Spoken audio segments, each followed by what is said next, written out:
Today we go behind the scenes of some Hollywood movie magic. Some stupid movie magic. Back in the dark ages, movies were shot onto negatives and all the best footage got printed to positive film and an editor pastes it to the sound tape and a medicine man sacrifices a goat and bam, you have a movie.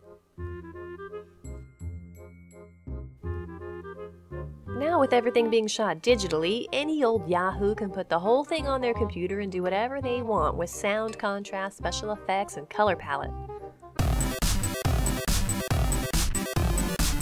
And now every single movie is blue-orange.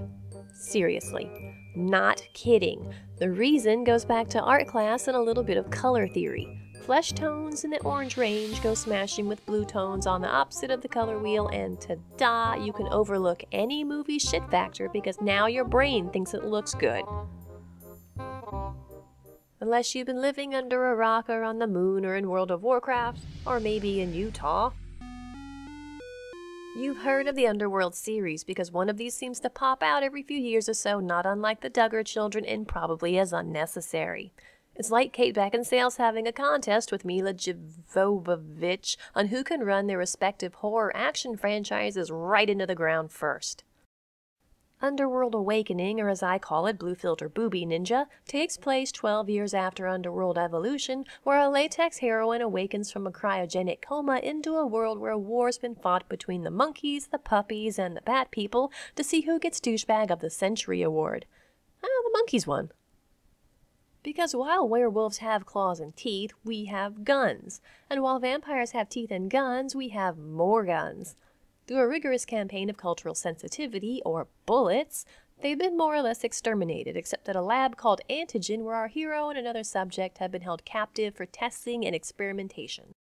So Kung Fu Vampire Warrior Princess has to protect the daughter she didn't know she had, who's also a hybrid vampire werewolf, from the remaining werewolves and from the scientist who will stop at nothing to get her back. Sounds interesting? Well, it isn't. Now, I didn't go into this film because I thought it would be good, and that's exactly the right frame of mind because it's not. The dialogue is terrible, and you're never really invested in any of these people. These guys were two main characters, and I have no earthly clue what their names were. But in between all this rubbish are these little gems of epically choreographed destruction and mayhem, and it was like bullets, guns, bang, explosions, whoosh, and I was like, fuck you, Underworld Awakening, what right do you have to suddenly be entertaining me? You go from radioactive crayfish to full-on nuclear canary, and I'm up and down so much in this movie.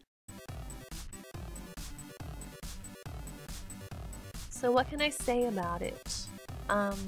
It's not crap. But there is a scene where she unzips the dead guy, reaches in and makes his heart beat again that had the whole theater actually laughing.